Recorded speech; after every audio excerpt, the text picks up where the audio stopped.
Hi, it's Angela French from Really Good Stuff. How are you doing on this fine Friday? It is now the end of week 4 for Really Good Stuff working from home. So we've been trying to give you guys a little more videos, a little more blogs, a little more information, try to help you out in everything you're doing for distance learning. So tonight we want to talk about flip charts. So the thing is, when you guys went to your rooms and you took all of the things that really mattered that you needed for home, I'm sure you didn't take your posters. How would you teach with posters on film? It'd be hard. So what I wanted to do is show you our flip charts, which are basically a collection of mini posters all in one little desktop stand so that they will be easy for you to use when you get back to school with small groups, or they're going to be great for you to use on your videos. So let me show you some of the features of our flip charts. You can see they are in this triangular fashion, whatever you want to call it. This is so they can stand up, but they also fold flat. So they're going to be easy for you to store. Let me fold this one back up. It's ringed on the top for durability. Now all of our flip charts are laminated on both sides. So feel free to use dry erase markers. Some of them you'll see have interactive pieces. So I think these are going to be a lifesaver for some of you. So the one I'm holding right here is our reading comprehension flip chart. So I'm just going to go through some of the pages so that you can see the different types of activities that you can do with your students while you're on video. So there's things like story mapping, all kinds of fun, different interactive stuff. I know most of you mainly grabbed your books when you went to school. This pocket flip chart in particular, the backs are white. So this is great to use as a dry erase board. I've also heard from some of you that you did not take your easel. Really, how could you? But you need a desktop easel of some sort or whiteboard to use with your students. So this has a lot of different pages in here. Here's even a book log at the very back so that maybe you have different reading groups reading different books still at home, and you could, write all this stuff right here. So you'll see this has lots of pages, lots of examples for you on the front and the back.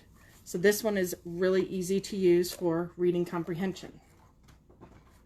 Now the next one I want to show you is our math skills and strategies flip chart. This is the primary version. We also have an intermediate version. This one covers everything K to 2 or even pre-K to 2, and then our intermediate covers 3 to 6. So the first thing you'll notice is, don't waste any space, on the back we've got names of math tools, because you don't always want the kids to call everything counters. You want them to understand what the names are. So the first thing here, let me show you, is the table of contents. So you can see this takes you through everything students need to know, beginning to end, pre-K all the way through 2nd grade. So let's flip through some. I know numbers and how to write them.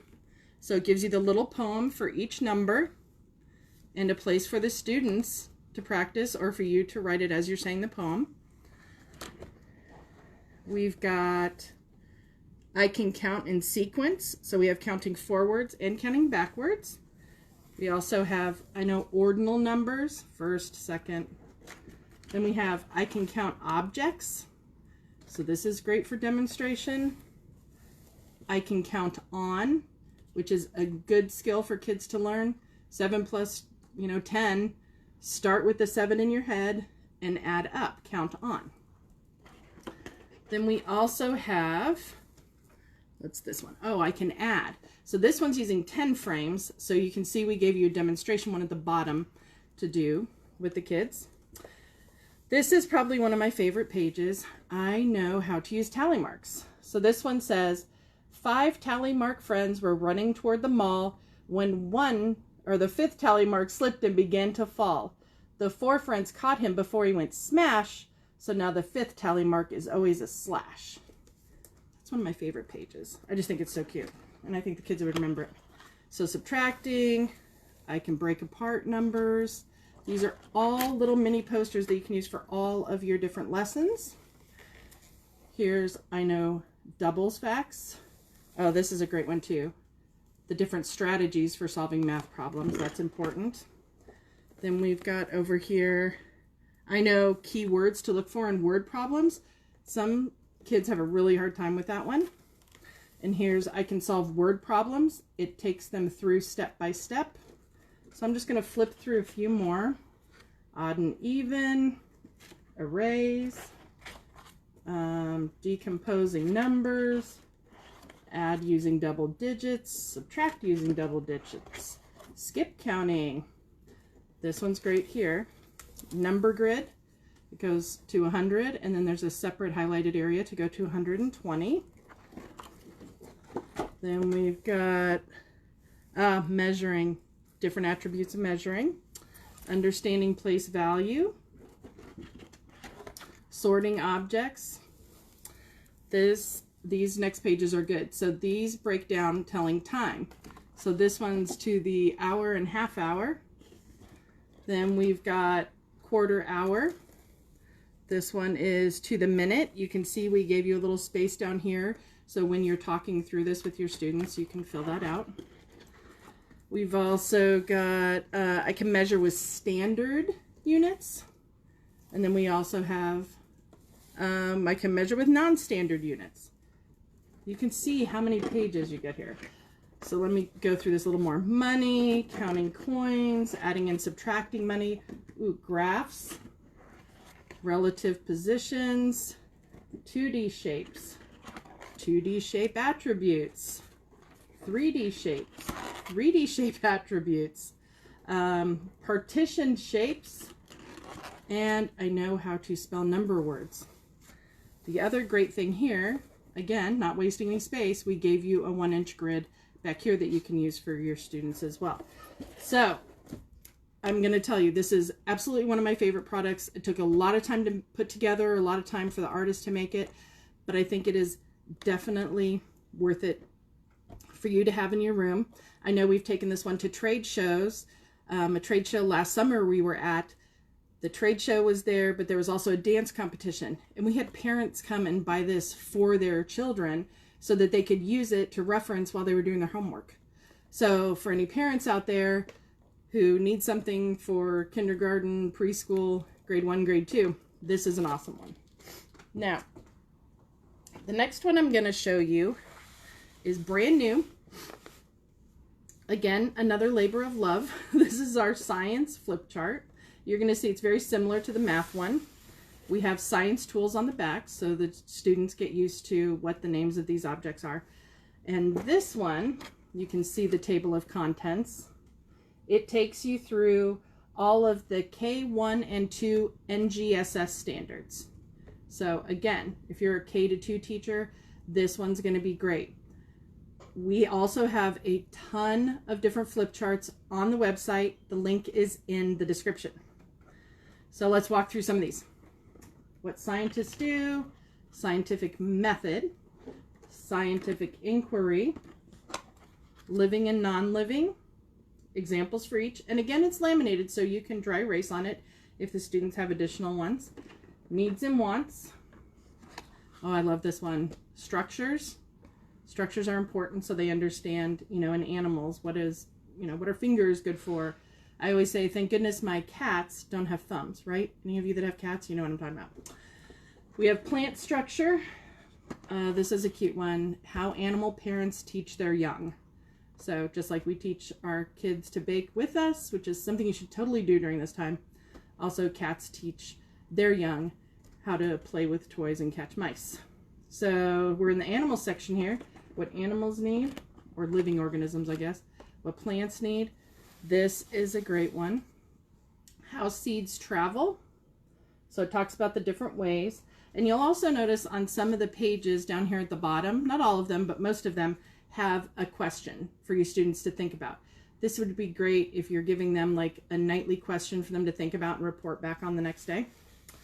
So what plants need, how seeds travel. Oh yeah, some animals are similar to their parents and some look different. So, you know, we talk about the differences that a baby cat looks like an adult cat, just cuter. And then how things like a butterfly, a frog, and a chicken do not look anything like their parents. So the same goes with plants. And then the fact that there's similarities between animals. So this shows you different types of plants and animals and how they are similar but not exactly alike. Many types of plants and animals share the same habitat. Sun, earth, and moon patterns. This one's good. Difference between revolve and rotate. Then we've got star patterns. Gives you some facts about stars and some of the constellations. Then we've got our changing planet on this side and how wind and water shape the land. So you can see these are all great topics that we need to, you know, go over with our students. And I'm totally turning this around so I keep going backwards. Okay, then we have land and water models. Great thing for kids to do while they're at home. They're going to love doing hands-on stuff, arts and crafts. Have them make a land model. That's fun. They can use all the different things they have laying around the house.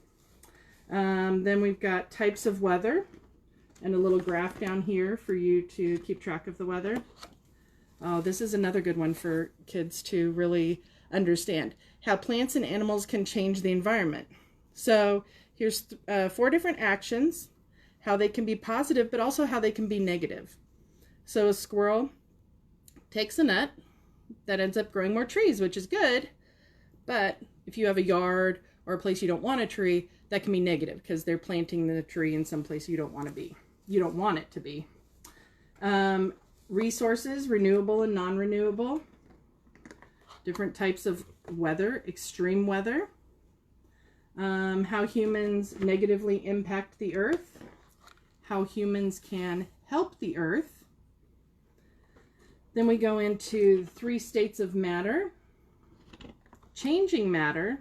This is a great visual for the kids to realize that water can be frozen, unfrozen, turned to steam, collected again to have water. Large structures are made from smaller pieces. This is a fun one. A lot of teachers use this for STEM activities. Like they'll show them a picture of a monument and try to build it. So this talks about how these monuments are made from smaller pieces. Okay. Then we go into, oh yeah, the good old pushes and pulls. Then we talk about when objects collide. Push and pull reactions. How sunlight can heat the earth. So depending on where you're at, you can be in the same basic place. If you're in the middle of the sand, it's going to be hotter. If you're in that wet sand, it's going to be cooler. And then if you're in the shade, it's going to be a lot cooler. Then we talk about sound waves. How light affects what we see. This is important to know too. When you're in a cave, you're going to be darker than when you're at the edge of the cave or standing outside the cave. And then light and different materials. So we've got transparent, translucent, and opaque. Examples of each. Then we go into ways that humans communicate. And then it talks about the weather. Meteorologist, weather tools. So again, we know you couldn't take all your posters, but we wanted you to know that we have some great resources for you. I showed you our science flip chart for primary, our math flip chart for primary. We do have this in intermediate. And then I also showed you the reading comprehension flip chart. Again, follow the link to make sure that you check out all of our resources. And what I want you to do right now is I want you to tell me what you still need help with. I hear a lot of you. I need a whiteboard. I don't have any place to put my magnets. These are all things we can help you with. If you want to send us a message and tell us what you need, we can certainly guide you in the right direction. Again, we have free shipping with $39 purchase. And so yeah, tell me what you still need. And you know what? I want to help somebody out there out. So I'm going to give away 1 flip chart of your choice if you win. So to be entered to win, all I want you to do is comment below. What do you still need help with? I think earlier today I actually heard that there are places that still haven't started distance learning yet. Some of you are like old pros at this point. I've even seen one teacher who was using their shower wall as a dry erase board. Teachers are crafty and very smart. So again, comment below if you want a chance to pick a flip chart to help you out during this unprecedented time. Keep your chins up, keep smiling, and I will see you next time.